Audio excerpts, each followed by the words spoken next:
It's intermission time. It's great to get out to the movies. Welcome to the intermission. This is Megan Braun, your host. My dad listened to the show and he told me I didn't intro myself, so this is me introing myself. I always just get right into it. Drew, do you want to intro yourself for the listener? Sure. Megan's dad. I'm Drew Hancock, the writer-director of Companion. And thank you for having me. I'm so excited to chat. I watched your film yesterday. Great. I had so much fun. Awesome. Before we even get into your film and your general film taste, this is a question we ask every guest that comes onto the show. If you had to pick a film that describes your life right now, what would it be? My life right now. Oh my gosh. Maybe you can help me. I'll describe my life and you can help me. Okay. You can start listing off some movies, but I feel very insular. I feel like alone. I mean, Castaway. Okay. Yeah, because you're so in the thick of it. I mean, I'm surrounded by people, but I just feel like completely disconnected and I spend a lot of time in my office right now. And it just feels, and you're writing. Yeah, and I'm writing. Yeah, that makes it's sense. very lonely. I came prepared and I thought of one for myself. Yeah, please. I recently lost my main job, my full-time job, and so I was thinking Fun with Dick and Jane, where they get laid off and then they do crime, because I'm like, maybe. Yeah. That's my option. Do it. Trying to think of ways to make money. Wait, I shouldn't encourage that. Don't do it. I'm doing it. Don't do it.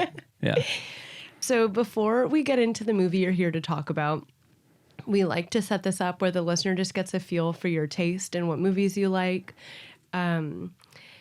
If there was someone who was not into film and they were just trying to dip their toes in and you had to recommend a movie, what would come to mind for you? I would say if it just one, I would probably pick the movie Charade. And what about it? It is like a mishmash of a bunch of different genres, kind of rolled into one, and you get laughs, you get scares, you get action. It's like my favorite type of movie. I remember being in second grade seeing it. My mom was watching it, and it's not a movie for a second grader, but I remember being the best kind of movie. Enamored by it and not getting the jokes, but seeing my parents laugh and be like, "Wait, this is a thriller," and they're laughing at this, and it's got Audrey Hepburn and Cary Grant and feeling their magnetism and just wanting to live in that world and not understanding that had taken place, when it did, in the 60s. I went to school the next day thinking we all know what Charade is, you saw Charade, right? That's just it's a movie that's out and they're just getting blank stares from everyone on the blacktop. But yeah, that's a movie that it's always been very special to me. Is your family in the world of film? Are they film lovers? They're film lovers, but I'm from Omaha, Nebraska. My dad's an accountant. My mom, raised me. She's a mom. And I always make the joke that my family professions are all life the board game professions. Yeah. It's lawyers, teachers, accountants, 3 or 4 accountants, finance, really just jobs. Yeah. And so my introduction to film was from my mom, who was just a film lover, and she would Alfred Hitchcock movies. I would just see them all, and Charade's a great example. And I don't want to bring up one name because he it rhymes with Schmuddy Schmalin, but I don't. I get that. But at a young age, he was hilarious. What do you think is the best film of the 2020s? I know that's a really grandiose statement. Maybe just best film, that just pops in your head first. From the 2020s, this is going to sound crazy, but it's the movie I keep rewatching, and people don't think I'm serious, but I really fucking loved the movie Prey, the Predator. That. I just thought it was perfect from beginning to end. I thought the story was just beautiful. I thought it was amazing that he took something that was had so much built-in mythology to it, made it his own, and introduced a new character, a standalone story, and I just was mesmerized by it. I loved it. I've seen it 12 times. That's not even an exaggeration. That's I'll sick. show people that movie being Prey, it's great. The score is unbelievable. Yeah, I love it. I love that. I also love when someone really stands firm in their convictions. They're no, I promise you I love this movie and I love it for a reason. Yeah. Not just going with the grain. Yeah. I mean, Alien that. Romulus was great, but come on, Prey. Prey was the best. I love that. Sorry, Alien Romulus. Didn't mean to throw you under the bus. If you were to just like list some of your favorite directors, who comes to mind? The Coen brothers, for sure. Big influence on me. Soderbergh, Tarantino. I mean, I grew up in the 90s, so a lot of those directors. I love Luca Guadagnino, like Challengers, I thought was one of the best movies of last year. So good. Sean Baker is incredible. Mm-hmm. I'm trying to think. I want to make it more diverse because there's a lot of white men in that. There's just, but I apologize for that, but I'll think of more. Yeah, I'm sure more will come. Oh, Jordan Peele, Nope. Like I've seen Nope like 7 times. Like that movie. So like good. I did not get that movie the first time I saw it, and but it stuck with me. It's one of those like loved it. Yeah, you like right away, right I out of the loved gate. it. Well, also, okay, maybe I was biased because my really really good friend, her brother's in it. Mm-hmm. You know, like such a small. I remember them. I know everything like the about that movie. paparazzi guy in the motorcycle. Oh, that's him? That's him. Oh my gosh. Anyway, so it was cute. She rented out an AMC, and all the friends, we all went and watched it together. Oh, So is that his voice also? I that would they assume used? so. Yeah. Yeah. So it was just fun, just because like the environment we watched it in. But I also really liked it right away because it felt very like Jurassic Park and just like all those types of like very. I don't know the right word, like all-encompassing, really big story, big adventure. Yeah, it's a big swing for sure. It's very. Now I'm forgetting the word, but it's yeah. Why are we both blanking? It's one of the because it's such a indescribable movie. Yeah. Like yeah.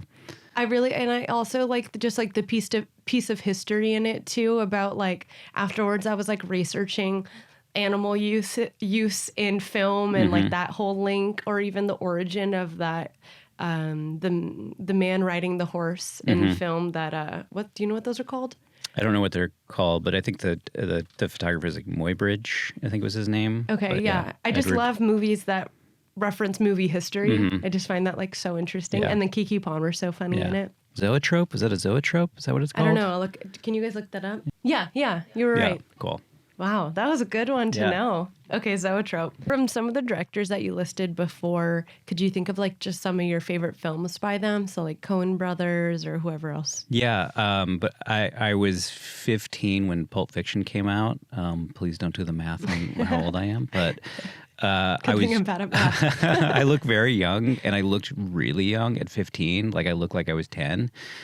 And so I wasn't old enough to see Pulp Fiction, but I would like try to. And my friends and I would like go around Omaha, like to all the theaters until we got in, because I was the one holding everyone back because everyone else looked like they're 17. And I was like, I'm sorry, guys. But we would see, like I would see the movie multiple times in a day, and sometimes I wouldn't see it. But like that's the first time that I remember being in a theater and just not wanting the movie to end. And it was 2.5 hours long, and I just was like, I love these characters. I just want I just want to sit here and be with them. So that was very influential. That's like one of my all-time favorite movies. Yeah, it's in my top. Like I did the Letterboxd like top 4 a couple weeks ago, and I think that's my number 1 with Charade. I had that in my. We did the Letterboxd videos too, and I had that in mind. Yeah, it's a fantastic movie. That is like the type. I'm writing a movie right now that I keep referencing Fargo. It's nothing like story-wise to it, but I love the kind of absurd world, and anyone else would have made it like a cartoon, but it's got that Carter Burwell score that's really operatic and big, and it just has, it's 97 minutes long, but it feels like an epic movie. Like it packs such a huge punch, and I love all the characters, and you really feel for them. So that's a big one. You know what movie I love recently? Moneyball. I love Moneyball. That's a great movie. I love Moneyball. My tastes are just I like good movies. Yeah, I'm the only Moneyball's one. a good I'm the movie. only one that likes good movies. No, I mean like that's what they told me. There's so many movies that I just keep going back to that are so different from each other. Like I've seen How to Train Your Dragon like 10 times because I think it's a perfect movie. So I'm not like a genre specific guy, even though I like writing genre-y stuff, but like Devil Wears Prada is a fantastic movie. Genius. Like, yeah. So just give me a good movie. Are they really making a sequel to it? I don't know. I hope not. I think I'm too online. Yeah. So the answer is I like good movies. What a great answer. Yeah. Oh, Edge of Tomorrow. That's an awesome movie. Come on. Yeah. Looper. Was there a film growing up that made you want to work in film? Like you said, you came from a background that wasn't necessarily in the industry. So at what point did you realize I want to make things or films like this? Well, when I was watching movies, I mean, being in Omaha, you don't think of that as a career. Yeah. Like, really, like you don't, like that's just another world. Like you don't, that's the most inaccessible career you could possibly choose. So I was not ever watching these movies being like, I have to make movies. I kind of found it by accident when I was on a trajectory just to work in business because that's just what like the closest thing I could find to being recognize I'm a creative. That the closest thing I could find was like marketing or advertising or something. So I was on this path to misery, and I hated all my classes and didn't want to be at school. And I went to Colorado State University not because I had any other reason to go there other than my cousin went there. I just didn't care about education. And then my junior year, I just happened to take an elective for an editing class, and it blew my mind. It was the first time I ever like enjoyed class, and I got along with my classmates, and I just loved being there. And it was like a lightning or a light bulb went off into my brain. I was like, oh wow, I could actually do something in entertainment, whether it's movies, whether it's TV, anything in entertainment. Didn't matter what it was. I didn't know what I wanted to do. I didn't know if it was going to be writing, directing, producing. I knew it wasn't going to be acting, but something behind the camera. Tried to learn as much as I could, editing. And in college, I just cobbled together a film school at a school that didn't have a film program. And there was enough. There was like a Asian film studies class, took that. There were scripts in the library that I would That's so smart. Go into the basement, because literally the basement of the library, there was a shelf of screenplays, and I would read all of them. Try to write a terrible script. This is such a cool visual. You need to incorporate that in something. Yeah, I guess. I really like that, the idea of like a kid just like sitting downstairs in the basement reading screenplays. Yeah, I don't know if it's the most like entertaining visual of someone reading. I really like it. It seems really special. I don't know. Yeah. So I still read scripts to movies that I haven't even seen. Like, funny. But I remember reading like the script for My Beautiful Laundrette and A Boy and His Dog and these like obscure movies that I still haven't seen, but I've read the scripts for. I read a lot of Schmuddy Schmalin. I'm going to start doing that. Anyone you don't want to, Schmevin Schmacy, all these terrible men that like you can't really, it just come with so much baggage. Yeah. But yeah, I cobbled together a film program. There was a campus television department, and they had all this equipment. No one wanted to use it. I learned how to use an Avid and use a camera. And there was no supervision. It was amazing. Make like little skits with friends and as soon as I graduated, I was like, I'm moving to LA. It was like I can't believe that I just was so determined that I didn't even think about how crazy it was to just be from a kid from Omaha to like pull up in LA and only have the only connections I had were two guys that worked at the Hustler warehouse, like boxing porn. That was literally my only connection to LA. I was sleeping on their couch and trying to just find a PA job as I was here in like the early 2000s. Yeah. Wow, that's a great story. And now we're talking about your film. Like 20. It only took 20 years. If anything, if I could teach people like all the mistakes that I made, so they don't have to, it doesn't take them so long to do it. But yeah. Do you have a film that comes to mind that you wish you could watch again for the first time? Seven for sure. Oh my God, I love that movie. It sounds like morbid to say how much that movie means to me, but I remember that was another one that was profoundly affected by, and the whole ending was the head on the box was spoiled for me because I realized as I was watching the movie, I was like, oh, this kid that I overheard his conversation, he was talking about the head in the box movie, and I was like, oh no, and I just was so mad at that kid for like the rest of the semester. That's a big one for me. Have you seen The Brutalist yet? Not yet. No, the two movies that I want to see next are Brutalist and Flow. I just saw Nosferatu last week. Cool. That movie blew my mind. Yeah, it's so good. Yeah, I think it might be my favorite movie of last year. That's a good. I still think mine's The Substance, probably. Substance was great. Yeah, I actually got a chance to meet her like a couple weeks ago. Yeah, she was so nice. She was like, do you want my phone number? She was like give me your phone. She was like, I have her phone That's number. sick. We're Should gonna we call her her? right now. No, but I cool. just thought that was so like she was just very humble and easy to talk to, and it's like you don't need to be. You're an awesome director, and it was great. Not just because Substance is great, but Revenge was a movie I watched many times in preparation for Companion. Oh, cool. Yeah. Okay. That's a good tie-in. That's a great tie-in, actually, because now we'll just get into Companion. Sure. I have the little summary of it from online. A weekend getaway turns bloody and violent when a subservient android that's built for a human companionship goes haywire. So this was also one of those movies where I really, really like Sophie Thatcher. Mm-hmm. And for those listening, she's in the show Yellow Jackets. I think that's what she'd be known for, or Heretic, most recently. She was in a great movie called Prospect, which is really good, like low-budget sci-fi movie. Cool, I should see it. Yeah. And she's a musician. Mm-hmm. So anyways, I kept seeing the branding for it and her face and Jack Quaid, and I was like, oh, this is cool. Mm-hmm. But just reading this bio, I actually am realizing when I watched it yesterday, I like really didn't read anything. So even the title, I was like, I'm curious how this is going to play into it. But if I had just like read one sentence, I would have known. But I like watching movies like that totally. Oh, I wish that's the way that everyone could watch the movie. But like just unfortunately, this day and age, there's so much competition. There's so much noise. Anyone could stay at home and watch a Netflix movie, like a billion Netflix movies. And there's just so much great content out there that you kind of now have to just say, this is the movie you're going to see. Like instead of trust us, this movie came out. You can't do that anymore. It's like, it used to be in the 30s and 40s where people would just go see movies because a movie was out. Yeah.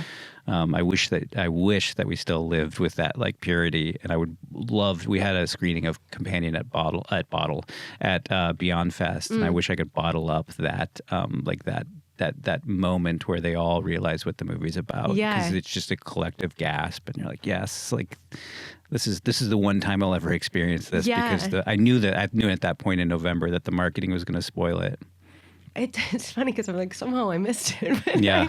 Well, if you saw it, when did you see it? Yesterday. Okay. Yeah. And I'm very online, but I just was only really looking at the visuals and I like the pink and the red text and all that. So I said the two leads, Sophie Thatcher, Jack Quaid, he's the lead in the series The Boys. I feel like a lot of people, obviously his mom and dad, but and then did you get the connection between his mom and the movie? Wait, no. Wait, can you explain It's very, very loose, but it's one of my favorite. Do you want to tell it to me like after? I mean, I can tell it to you now. Okay. If it's not like it's not an Easter. I mean, it is an Easter egg, but it's not like a spoiler or anything. But he's listening to the song, the Goo Goo Dolls song "Iris," which it's called Iris, and also it's for the movie City of Angels, which his mom is in. Funny. Yeah, it was written for the movie City of Angels. I didn't know that. Yeah, that's so funny because I was just talking about that specific song a week ago because my dad's from Buffalo and the drummer, I don't know if multiple of them, but I know the drummer is from Buffalo, New York. And so I think that we have like loose ties to the drummer of the Goo Goo Dolls. Cool. So I'm a big fan. They used to be a metal band apparently. Really? Yeah. That's funny. Yeah. Yeah, I really love that song. That's so It's cool. a great song, and I love that it's a joke in the movie. And so you have to be very sneaky sometimes in low budget movies because we are a low budget movie, even though we have like a Warner Brothers logo at the beginning. Do you have to pay for the rights to the song? Yeah, it's a lot of money, and so I just told them like we're going to put this song in the test screening. If it gets a reaction, like just maybe shell out the money, and luckily it got a good reaction. Cool. And then the people in the focus group at the end, the people that got that was that song, because I made sure that the guy that runs the like little the focus group, whatever they're called. I made sure. Did people recognize that song? And the people that did really appreciated that it was in the movie. So cool. they shelled out the X amount of money that it cost to put it in the movie. I love that. That's sweet. Yeah. It also when you watch movies like the only one that's coming to mind is like, remember that Ben Affleck movie Air? Mm-hmm. And it's just filled wall to wall with like top, like it's just a Spotify playlist of like the most obvious songs on the planet. It's like such a money grab. And it just makes me so mad because I'm fighting for like a Bee Gees song. Yeah. And here he is, just like, yeah, let's put a Journey song on. It's just like every song they get it all. And that's just I think it just ends at not $1 million a song, but it just adds up to millions and millions of dollars when you have that many. It's just like songs. a big Nike ad. Yeah. It is. Yeah. Yeah. Bummer. Bummer. But also, I mean, it's a fun movie. The I would say the positive spin on it is that you have to be really innovative with the music and maybe like shedding light on other artists or composers or whatever. Yeah, no, I'm a big believer in like originality and doing things that haven't been done before. Yeah. And so if it's an expensive song, it's probably been done a billion times. Yeah. You know? So it's a great excuse to get your music supervisor to dig deep and find you interesting songs. Yeah. Oh, that would be such a cool job. To be it's the job that everyone thinks that is cool, but it's every music supervisor that's watching this is like, yes, tell the world, because everyone wants to be like a writer director, and then the people that know that they can't write or direct, they're always like, I'd be the best music supervisor. It's mostly phone calls and contracts. Oh, yeah. It's negotiation. You think it's just like making a playlist. It's not just having good music taste. It's like negotiating like the price down, and it's a thankless job too. Yeah. Do directors, like director, writer, whatever, like position you're in, do you get to be like the? Can you just like have a playlist and be like, I want these songs in it? Like, can you decide that? It depends on your budget for sure. If you have like my budget, no. Like I had to just be very, very, very like careful in how I played it because if you just go tremendously over budget with the music, then they just dismiss it all and be like, are you kidding me? No, you can't have any of these. And so you just have to convince people that this is the only song that belongs in the movie. Yeah. And there are creative ways to do that. Yeah. Huh. That's fascinating. I wanted to also say the other actors in this film, so because it's a small cast. Yeah. Lukas Gage, I knew him from White Lotus. Awful man.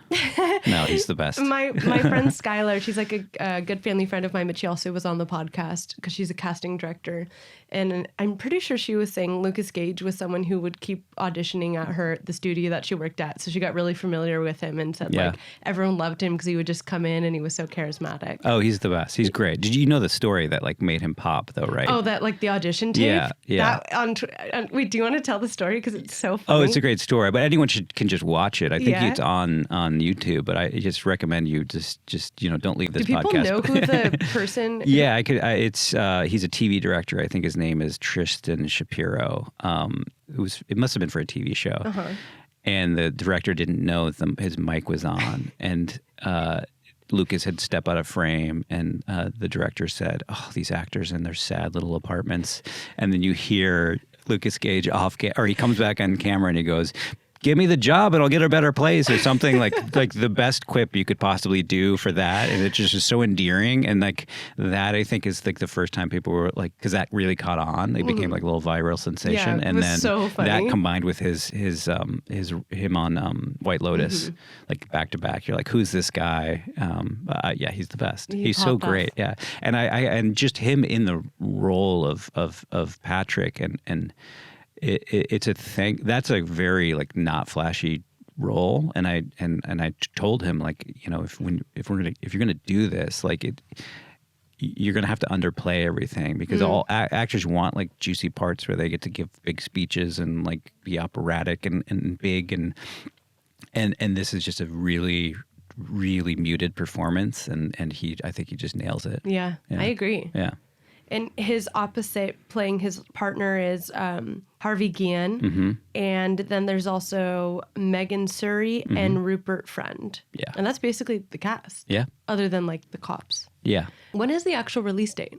January 31st. Ah, so exciting. Yeah, very excited. Please go see the movie. Please. Yeah, we'll say that again at the end, but yes. Yeah, and hopefully you would have seen it before you watched this, but I should say there are, I mean, the robot reveal is part of the marketing, so people can, it's fine that people know in this interview, there are many twists and turns that like, if you're watching this now and you haven't seen the movie, that you can be surprised still. There's a lot of stuff.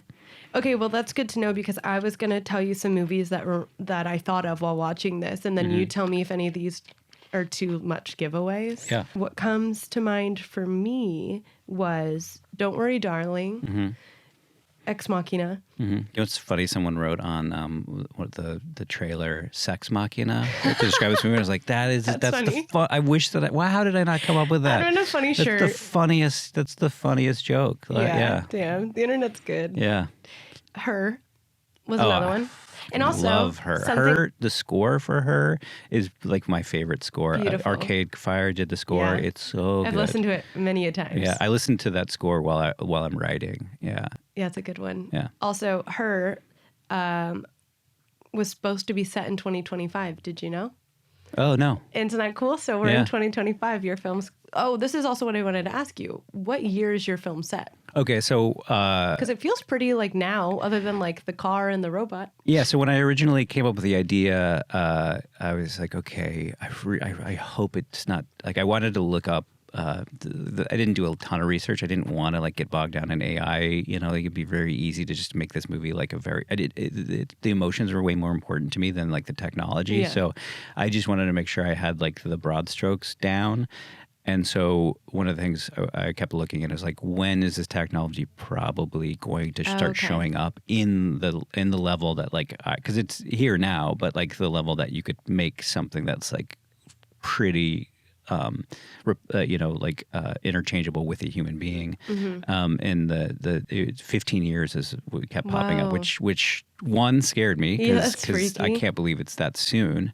But two, as the writer in me was like, oh, that's fantastic because then I can make the world look like it is now because 15 years ago doesn't look any different. And if I set it in a Russian oligarch's like who hates technology's house, there won't be screens everywhere, and there's a CD player. Like he's a guy who like lives in the past. He has a car that runs on gas, and so that so the 15-year thing is what we talked about to all the department heads about when this movie took place. So, sweet. Also, speaking of 2040. that house was so pretty. Yeah, it's great. That was gorgeous. Yeah, there are stories within stories about that house. The most interesting thing would be when we found it. It was part of the first batch. We spent a lot of time trying to find that house. You just want to make sure you get the right house. But that was actually in the very first batch of houses. And then realizing after we shot it how perfect it was in ways that I didn't even kind of imagine, which is like it's a really weird house. It's got like a different architecture. Like it's like Frankenstein's together. It's like all these different styles kind of just mushed together. It's like, oh, that's kind of what the movie is. It's kind of, it's a little bit of a metaphor for what like the movie and the multiple genres and tones that it traverses. Yeah. But, yeah, definitely. Yeah. That's also something. Well, here, I'll just say this now. Like, I laughed a bit in this. Like, I was cool. I loved that I couldn't like pinpoint the genre necessarily, but also it still had like a consistent tone. I really liked the like points that I could laugh because I lean towards like the thriller, darker things, and it had kind of it all, which was cool. And I am always so impressed because that's so hard to convey that tone. Yeah.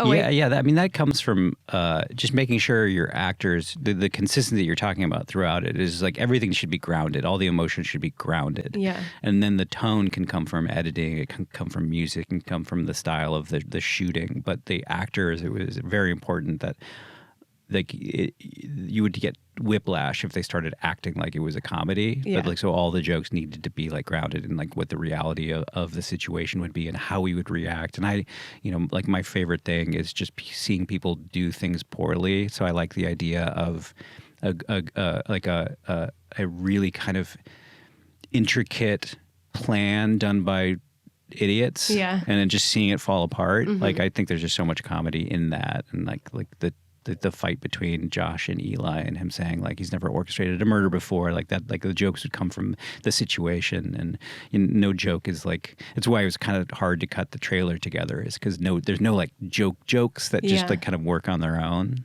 Yeah. Two more references that I thought of also for this movie were Black Mirror, of course, and Under the Skin. Yeah. Do you have great. other references that came to mind? When I was pitching the movie, it was Ex Machina meets Lars and the Real Girl. That was Lars and the Real Girl is such a good show. Yeah. Ryan Gosling. Yeah, Ryan Gosling is great. I love that movie. There are like a couple movies where nothing, like, there's no like big obstacle and nothing's really going wrong, but you like watching. Like Lars and the Real Girl and Chef are like two movies that you just like living in because you're like, oh, this is just a fun. Like nothing is really. The stakes aren't that high and nothing really goes wrong. But I'm still enjoying this movie. It's a very rare feat to do. To accomplish, yeah. I always reference this movie. It's kind of random. Have you ever seen the movie Paper Hearts? Is that like Michael Cera? Isn't yeah, it? Like, I haven't seen that, no. That's one of those movies, too, where I'm like, it's so just like a day in the life. Like there's nothing that's like high stakes, but I'm just entertained being in this little world. Yeah, like a vibe movie. Yeah, I like vibe movies a lot. How did the concept of companion originate? That is a story that's probably very boring. It just popped in my head, like fully formed. It's like rarely that it ever happens. Like usually I have to work really hard to figure out what the movie is. And that's just, it came from a place of, I was in a position where I wasn't getting like job opportunities that I wanted. I was getting jobs, I was living like a comfortable life as a TV writer, but they were just for stuff that I just wasn't proud of. I would be at parties and be like, what do you write for? And I would have to say like, not only have you not heard of it, but I'm not that proud of it. Like, so Companion came from that, which was like, oh, I need to just write something that represented my voice. No intention of getting anything made or even directing it. It was just like I needed a writing sample. Yeah. And so it was during COVID hit. I was like, well, this is, no one's working now. Sit down and just force yourself to write something. And January 1st, 2021, I said, okay, sit down, start generating ideas. I don't know why this number came in my head, but I said, spend 6 months just generating as many ideas as possible. Mm-hmm. And I have the journal entry because I was doing a lot of journaling back then. And on January 1st, 2021, the day I decided to start doing this was the day I came up with the companion concept. How funny. Yeah, and it says 3 couples go to a cabin in the middle of the woods, and one of them finds out they're a robot that's going to be shut down. Uh-huh. And it took me 5 months and 29 days to figure out that's the idea I should write because I committed to the 6-month thing, and I took a producer friend of mine out for lunch, and I just said, here are 10 ideas, and she said, oh, that one. I was like, oh, gosh, that would have saved a lot of time if I just started on this one.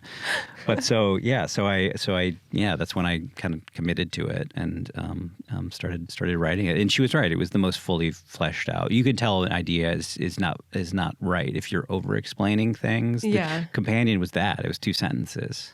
Yeah. But I will say the very first, my first instinct was to make her the antagonist. I thought like, oh, of course, she's a robot. Yeah. You're not going to relate to her.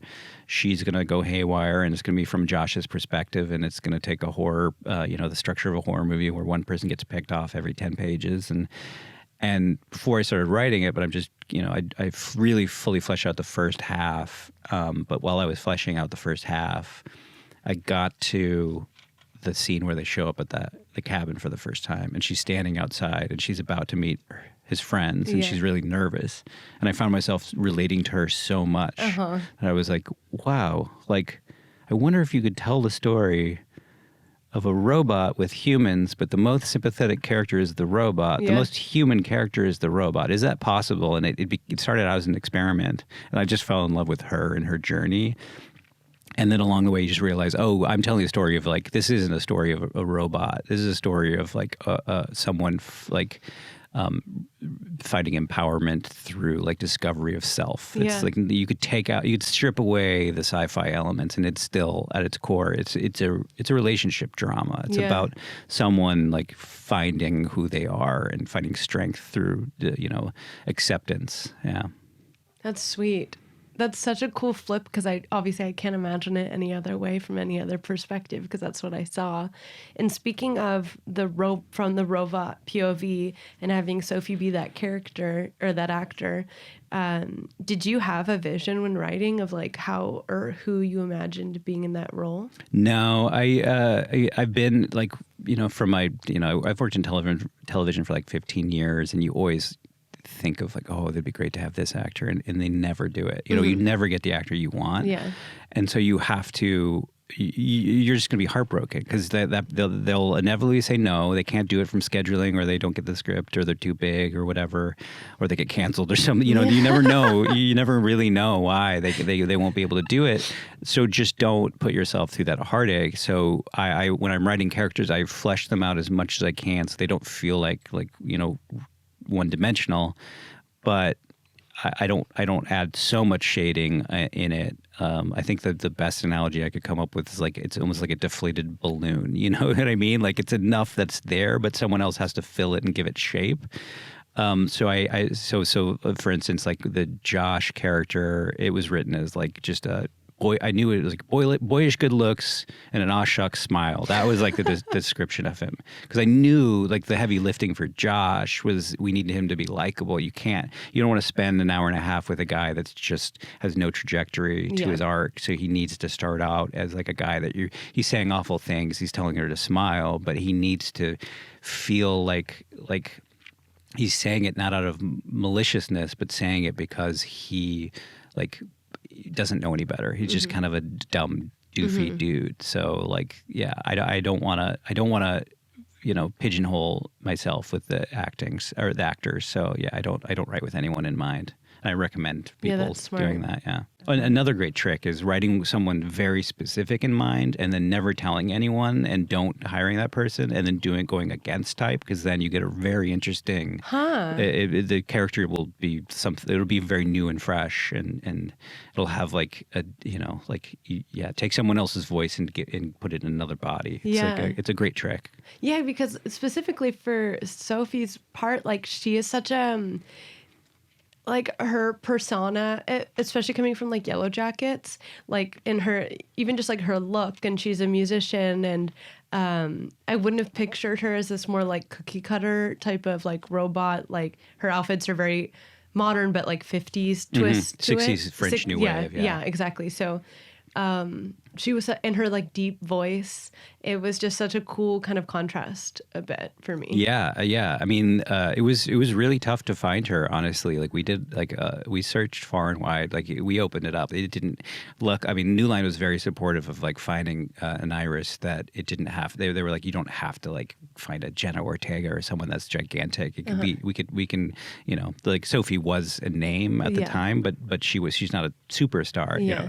You know, I know she will be. Yeah. But like she's destined for that. But they were very open to just discovering someone new. So we did there were 300 self-tapes of actors, and then we did a bunch of chemistry reads, brought them in, reading opposite Jack Quaid. And I remember we did her chemistry read over Zoom, which I do not recommend. It's really hard to I don't even understand how you would do get that. any I don't chemistry. even like doing the podcast over Zoom. Yeah. It's just flat, and like you're not in the same space, and so you can't feed off of each other's energy, and there's like that little delay, and so you can't. There's no like a lot of acting is reacting, and so you can't react with a little box. Yeah.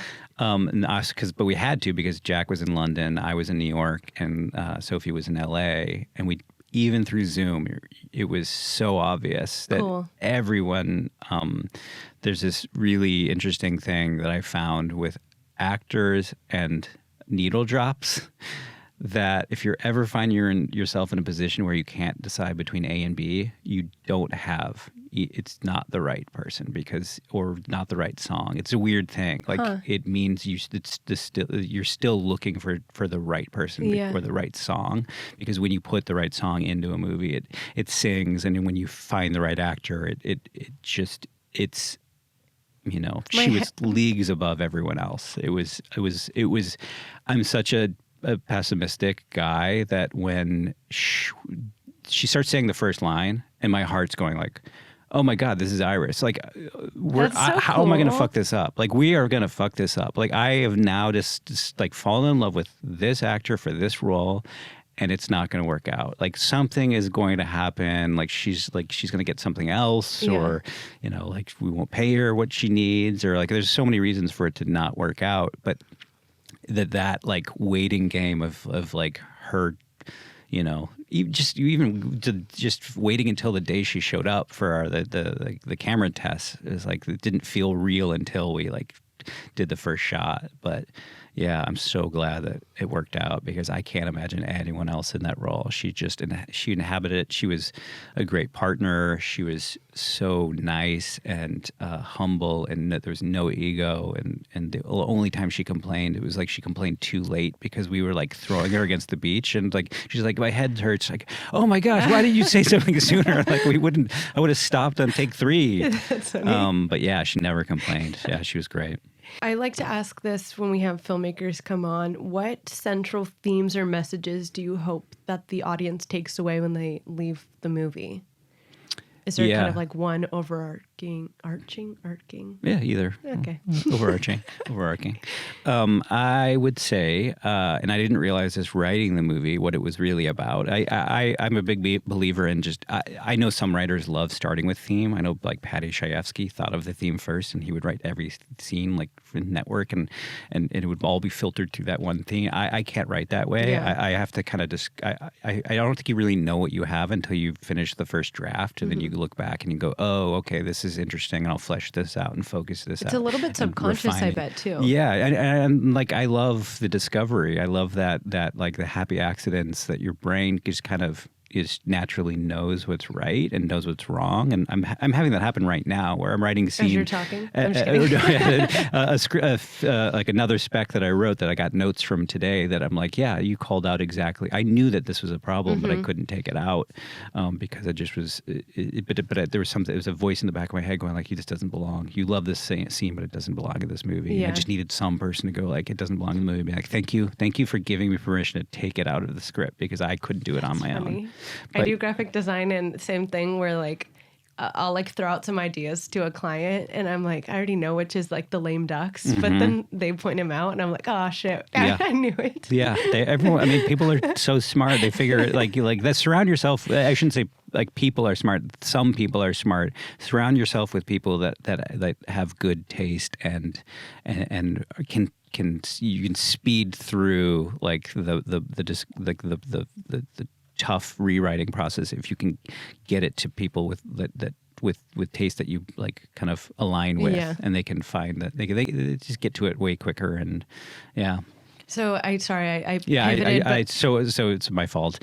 So I didn't realize like what the movie was until after I wrote it, and I was like, oh my gosh, this is a story of imposter syndrome. This is the story of someone who thinks that they're less than. They think that they're a fraud.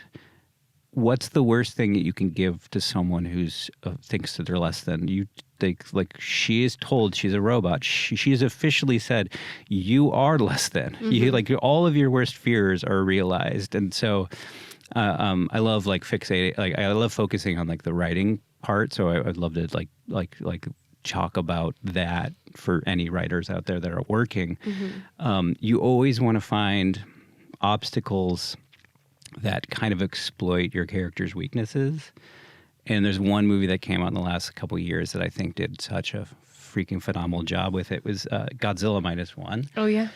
Because, I'm going to talk about another movie that's not mine, but like the thing that I love about that movie so much is it's about a guy who he's living a war in his head, and everyone's gone home and they're done with the war and they can move on and they can start families and start a life, and he can't. And so what's the worst thing you could possibly give to that character? He shows up home and a beautiful woman is like, I'm yours. And there's a kid, like, I'm yours. Like, he's given a family, and that's any other movie. Like, that's what the goal is, like, getting that. He's given that in the first act. And the movie's about his acceptance of, like, he needs to live out the war in his head before he can accept these things. So I just thought that was so beautiful. Like, I've never seen that in a movie before. So I always, like if you're ever stuck writing your movie, think about what your character's weaknesses are and exploit those and make that's what's special about the movie. Yeah. Very cool. Yeah. I love this. I also am thinking too, there was a scene in the movie, and this is coming from the perspective of I was telling you I didn't really look into the details of the film, where the two girls are on the couch, I think, in the house, and I'm blanking on what's the other character's name. Oh, Kat. Kat Yeah. says to Iris, like, "Oh, you make me feel replaceable," and I thought that was such a cool line because at that point I still didn't know that Iris was a robot. So Yeah. I was like, this is so interesting. I wonder where this is going with the plot. And I just remember that phrase. I felt like had so much meaning to it in multiple ways in the plot, and I really resonated with that. Oh, great. Yeah. I mean, it's really just about when you find out what the movie's about and you discover like, oh, if it's about imposter syndrome, it's also about like the masks we put on to like hide our true selves. And she's putting on a mask too to, you notice that her clothes actually change after, Sergei gets it. Like she's actually becoming like who she really is. But at the beginning, she's dressing for someone else. She's she's performing for someone else. And there's like mirror, it's supposed to mirror like not Sophie, but Iris. Yeah. I'm going to wrap up our companion section with just what's next after companion.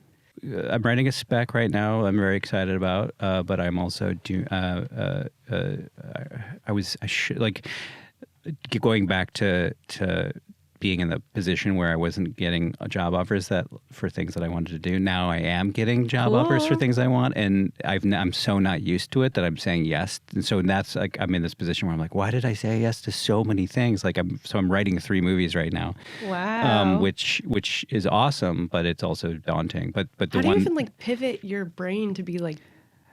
What I found, it's an experiment, and I like experimenting and figuring out like where my limits are, and I'm finding out that 3 is too much. But 2, the thing I love about 2 projects at the same time is that it kind of cuts through that writer thing where you're stuck and you just stare at a wall.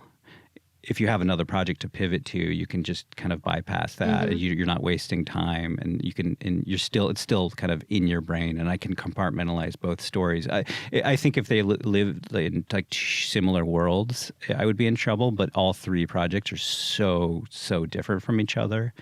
One I don't think I can talk about because it hasn't been announced yet. But the other one is a producer sent me a short story for a horror movie, Cool. a horror movie for Amazon MGM that just, I wasn't looking for another thing, but it's one of those things. I was just reading it and going like, oh my gosh, I've never seen anything like this. And just it was like 60 pages. I finished it, and gave me creepy dreams, and I kept talking to people on hikes about like this idea and the way I was talking about it. I was like, oh, this seems special. Yeah. And so I'm working on that too, and I'm very excited about that. It's a really, really, really weird idea. Ooh, that's my But favorite kind. But it's more horror than companion for Cool. sure. Yeah.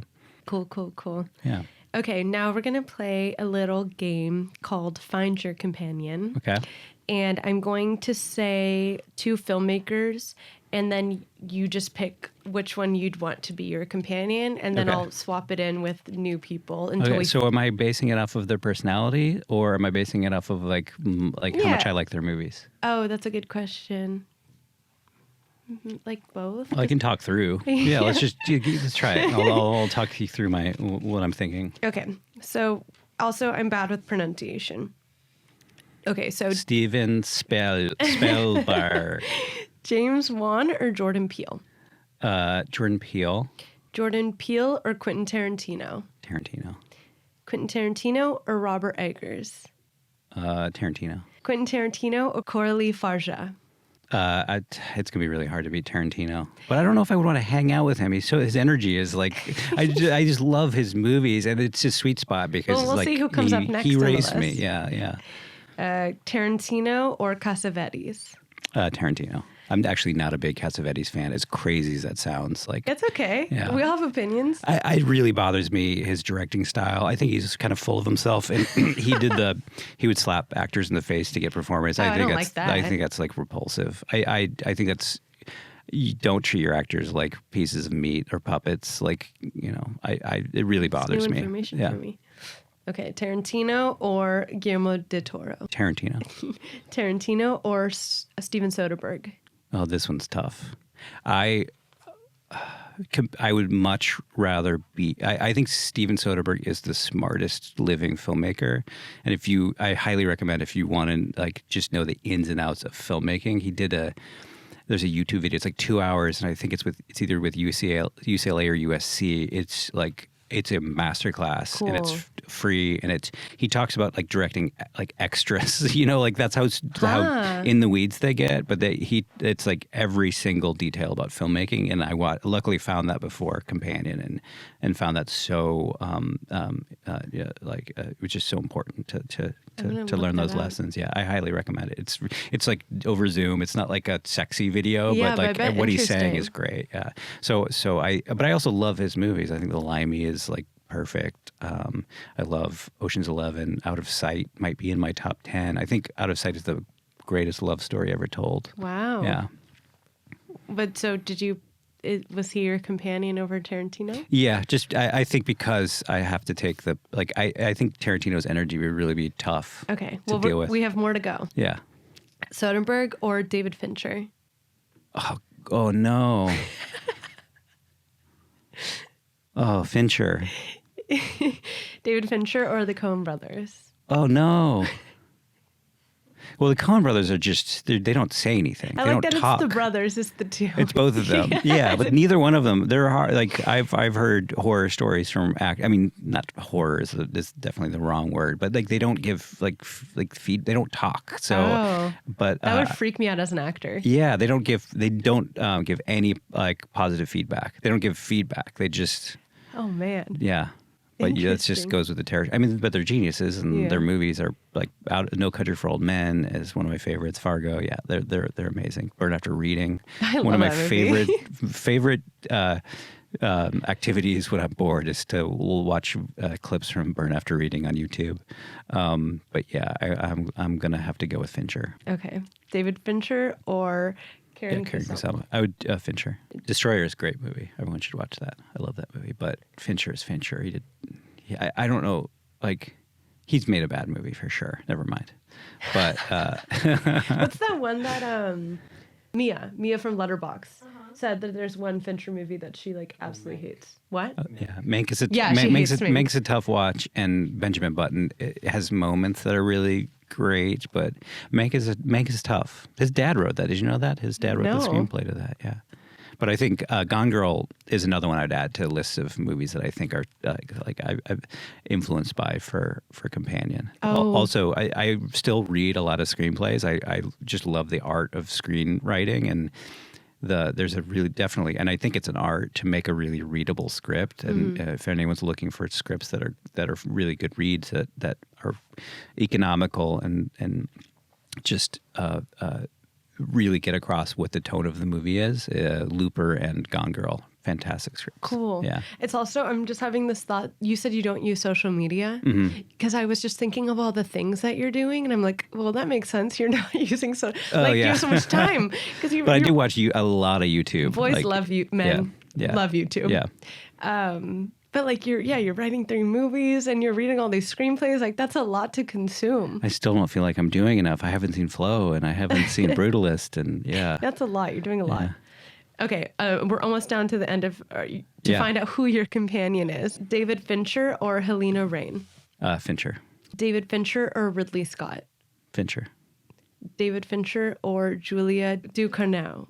Fincher. I love Raw. I didn't see Titane. Is it Titane? Oh, so good. Yeah, it's good. Yeah.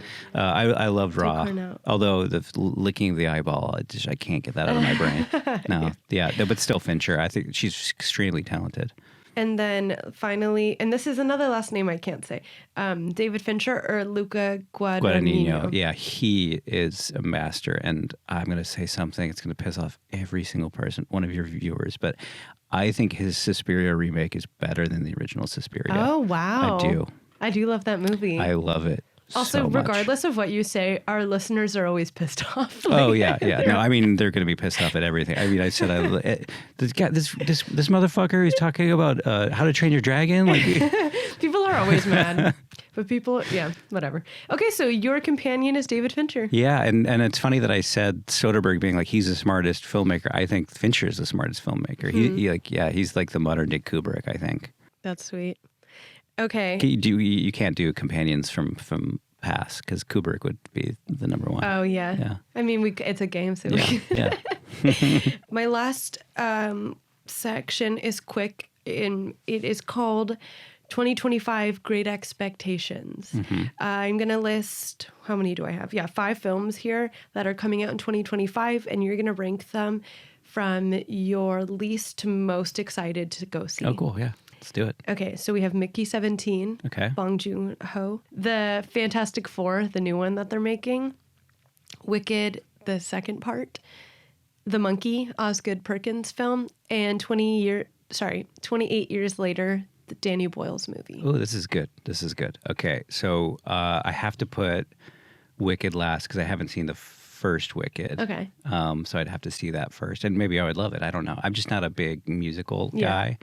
Although no, let's put Wicked 4 because fuck superhero movies. I don't care if it's like the best movie ever, but fuck Fantastic Four. Fuck them all. Like I hate them all. I will say though that Jessica Alba in the first one, because I did see the first one. I don't also watch superhero movies either, but the first Fantastic Four I did watch, and I just remember thinking Jessica Alba is so hot. Anyways. Yeah. Beautiful woman. Yeah. Hot take. Yeah, it's crazy. I love good movies. I love hot people. And you love attractive people. Okay, so we have Fantastic Four, then we have Wicked. Yeah. Then you have 3 left. Okay. Okay, so then Mickey, I am excited for Mickey 17. But I am very excited for 28. That trailer for 28 years later is like the best trailer. Trailers are fun to watch. Oh my God. Yeah. Last year's best trailer was Trap. This year's best trailer is To Beat.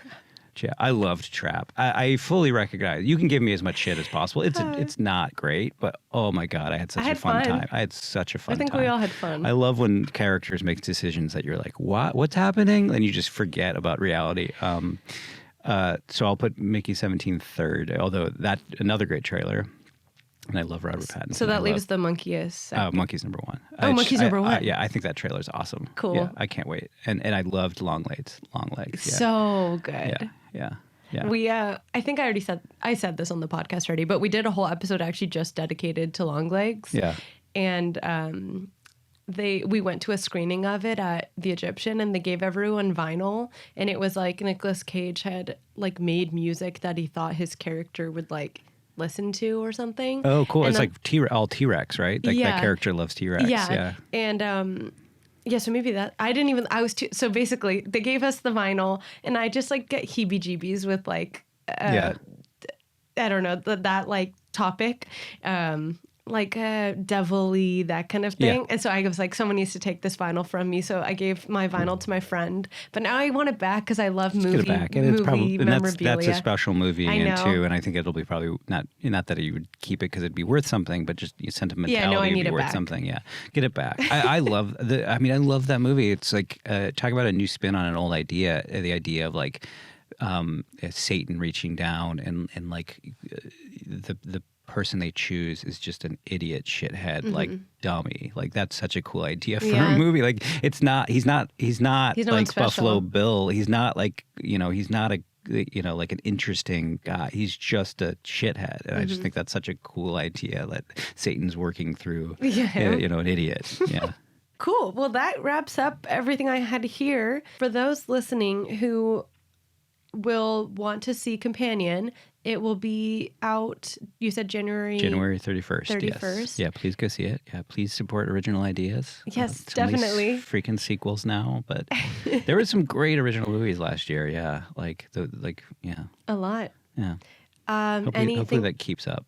I think I'm biased because of the podcast and all the people I'm surrounded by, but I do feel like we're on an upward trajectory for film lovers. I hope so. Yeah. I hope so. I just think there's like no accountability right now in the amount of money that's going into some of these films that it's like we need to take some responsibility back and just not pay people as much as they're getting paid and make movies a little cheaper and a little more accessible because the mid-budget movie is dying, and that's like those are usually the best movies because they're they have the money to really like you don't have to cut the corners that you do with independent filmmaking. Not a knock on independent filmmaking. Yeah. There is definitely like great low budget movies. Like my movie is a very low budget movie, but the middle budget movie, the $20 to $50 million range, like that's dying, and that's really sad. I agree.